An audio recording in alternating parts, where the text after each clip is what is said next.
Hello Capricorn, welcome to Guru माइंडी tarot. और ये reading है 21 जुलाई से लेके 27 जुलाई तक की। तो चलिए देखते हैं कि इस वीक में लव में आप क्या एक्सपेक्ट कर सकते हैं और क्या हो सकता है।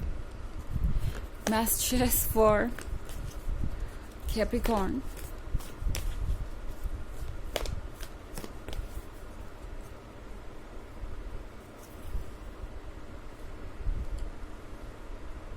Messenger of water,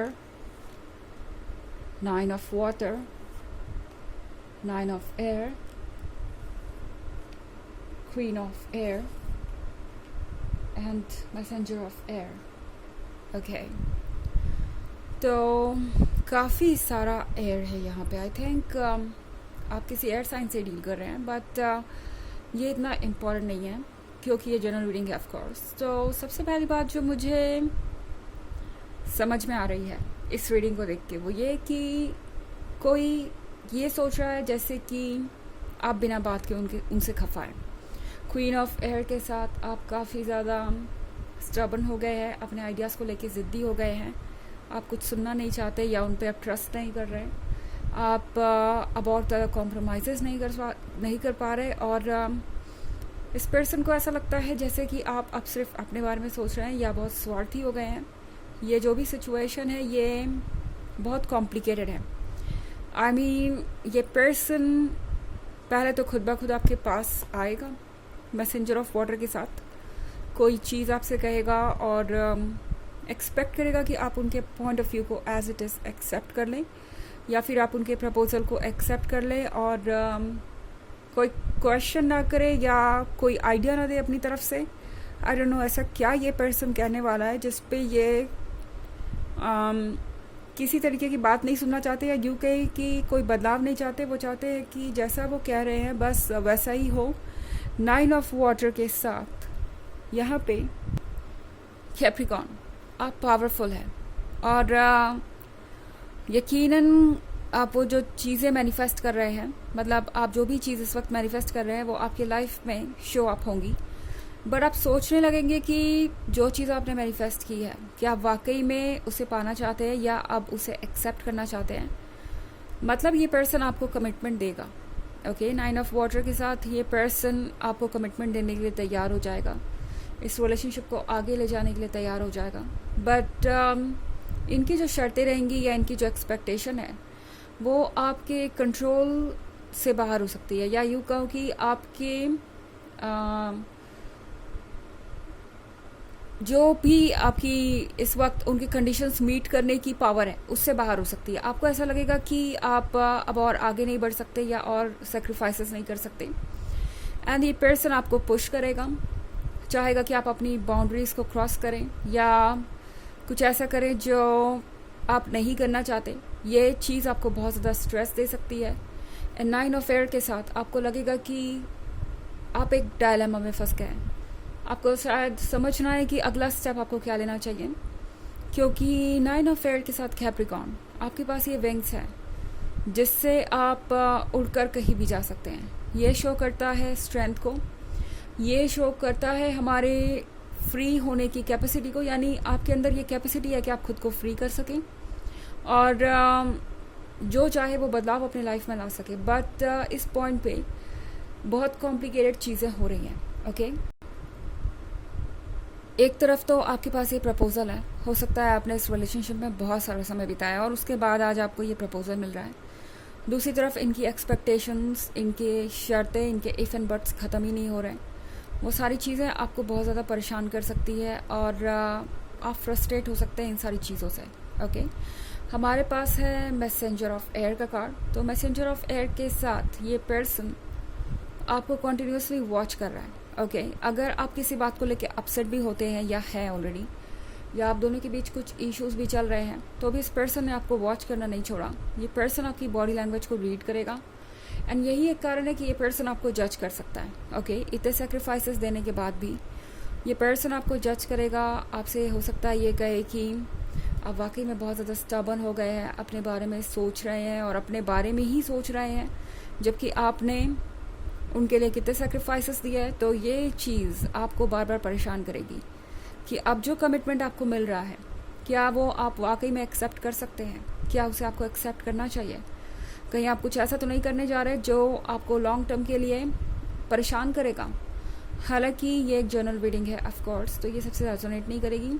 energy reverse हो सकती है अगर आप क्रॉस वॉचर हैं। इसके अलावा अगर आप पिछले वीक की रीडिंग या ईयरली रीडिंग देखना चाहें 2023 के फर्स्ट क्वार्टर, सेकेंड क्वार्टर और फोर्थ क्वार्टर की, तो उसका लिंक आपको डिस्क्रिप्शन बॉक्स में मिल जाएगा हमेशा की तरह। चलिए आगे बढ़ते हैं।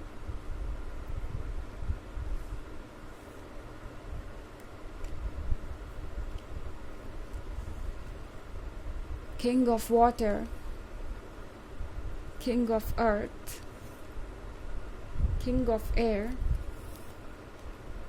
Page of Earth, and Fortune's Wheel. Okay. तो हमारे पास है king of water. King of water के साथ आप जो हैं इस पर्सन से बिल्कुल अलग हैं। मतलब आप दोनों की सोचने का तरीका बिल्कुल अलग है। एक तरफ तो किंग ऑफ वाटर और दूसरी तरफ किंग ऑफ अर्थ। आप जिससे डील कर रहे हैं ये पर्सन बहुत प्रैक्टिकल है और इनके लिए रिलेशनशिप के मायने सिर्फ इस बात से ही डिसाइड होते हैं कि कौन उनके लिए कितने सेक्रीफाइसेस कर सकता है। ये पर्सन शायद दूसरों की खुशियों के बारे में कम सोचता है और इस समय अब आपको ये सोचने की ज़रूरत है कि क्या आप इस किंग ऑफ अर्थ के साथ कंटिन्यू कर सकते हैं। I mean, क्या ये पर्सन आपके लिए मोस्ट सुटेबल है? किंग ऑफ एयर और क्वीन ऑफ एयर, लगता है जैसे इस वक्त आप दोनों के ईगो बिल्कुल आप दोनों को एक दूसरे को अप्रोच नहीं करने दे रहे, जैसे कि कोई ऑब्स्टेकल आप दोनों के बीच में ऐसा आ गया हो जो मूवी नहीं हो सकता। एंड ये सिचुएशन आपके रिलेशनशिप को बहुत कॉम्प्लिकेटेड बना देगी इस वीक में। ओके, इस पर्सन के पास इस वीक में आपको जज करने के सिवाय कोई काम नहीं होगा। आप जितनी बार भी इनसे बात करने की कोशिश करेंगे, हर बार ये पर्सन आपको कोई ना कोई लॉजिक देगा जिससे वो ये साबित कर सके कि वो अपनी जगह सही है। तो मुझे लगता है कि इस वीक में बहुत कुछ ऐसा होगा जो आपको क्लियरली देखने पे मजबूर करेगा। पेज ऑफ अर्थ के साथ आपने इस रिलेशनशिप को अपना 100% दिया है और मैं क्लियरली देख सकती हूँ कि आप कितने डेडिकेटेड है इस रिलेशनशिप में। आपकी लॉयल्टी अनपैरेलल्ड है और इस पर्सन को पता है, इस किंग ऑफ एयर को पता है कि आप चाहे जितने भी खफा हो या जो भी कह रहे हो, एक चीज़ जो आपके बारे में कभी नहीं बदलेगी वो है आपका प्यार। एंड ये पर्सन अभी भी उन मोमेंट्स को भूला नहीं है, बट हाँ ये पर्सन बहुत प्रैक्टिकल है। अभी तो आप दोनों सेम पेज पे नहीं हैं और इसीलिए यहाँ इतने सारे जजमेंट्स हो सकते हैं और ये पर्सन इवॉल्व भी करेगा। इन्हें कुछ मैच्योर होने की ज़रूरत है इससे पहले कि आप दोनों कुछ डिसाइड करें इस रिलेशनशिप को आगे ले जाने के बारे में। ओके, फॉर्च्यून्स व्हील का कार्ड भी है यहाँ पे। तो ये है एक चेंज के बारे में। वो चेंज बहुत कुछ बदल रहा है। यहाँ से ऐसा लग रहा है बहुत कुछ शिफ्ट हो जाएगा। मतलब ये रीडिंग बहुत अच्छी तो नहीं लगेगी आपको ऑब्वियसली, कि आपको जब कमिटमेंट मिला तो उसके बाद आपका मन उतना कन्विंस्ड नहीं होगा कि आपको इस कमिटमेंट को एक्सेप्ट करना है। ऐसा आपने नहीं सोचा होगा और ना ही ऐसा किसी को भी अच्छा लगेगा। बट फॉर्च्यून्स व्हील के साथ जो चेंजेस आ रहे हैं वो चेंजेस काफ़ी सरप्राइजिंग होंगे। मतलब आपको कुछ समय देना होगा और कुछ समय आपको वेट करके देखना चाहिए कि आगे होता क्या है, क्योंकि फॉर्च्यून्स व्हील आई थिंक आपको ये ट्रूथ इसलिए दिखा रहा है क्योंकि आपको अब ज़रूरत है अपने सेल्फ वर्थ को पहचानने की और ये समझने की कि ये रिलेशनशिप सिर्फ आपकी ही रिस्पॉन्सिबिलिटी नहीं है। ओके, एंड अगर आप इसे अकेले खींच रहे हैं, इस रिलेशनशिप की परवाह सिर्फ आपको है, तो आपको दोबारा सोचने की ज़रूरत है। ओके, चलिए देखते हैं आपके लिए ऑरेकल मैसेज क्या है। Messages for Capricorn. El Morya, awakening presence. The universe is with you. Wear a cloak of protection and love. तो अभी आप बहुत vulnerable फील कर सकते हैं। आपको लगेगा कि कुछ भी आपके अकॉर्डिंग नहीं हो रहा, आप बिल्कुल अकेले हैं और वीक पड़ गए हैं या ड्रेन्ड है आपकी एनर्जी और अब आपके अंदर स्ट्रेंथ नहीं है। बट एक बात याद रखिए कि आप इस वक्त बहुत ज़्यादा अवेयर हैं ओके आपकी कॉन्शियसनेस हाई है, यूनिवर्स आपके साथ है, यूनिवर्स आपको प्रोटेक्ट कर रहा है। और अपने हर सेल्फ के लव को एक्सेप्ट कीजिए। आपका हर सेल्फ अपने लव से आपको प्रोटेक्ट कर रहा है, यानी जो भी हो रहा है उसे फेस कीजिए और सच्चाई को बिल्कुल इग्नोर मत कीजिए। एंड मोस्ट इम्पॉर्टेंटली, जो आपको सही लगता है, भले ही वो कितना भी टफ लगे, उसे ही चूज़ कीजिए, क्योंकि आप प्रोटेक्टेड हैं और आपको आपका रास्ता जल्द ही मिल जाएगा। व्हील ऑफ फॉर्च्यून जल्द ही मिल जाएगा। तो ये है रीडिंग इस वीक की। आई होप आपको अच्छी लगी होगी। Thanks for watching. Till next video, bye.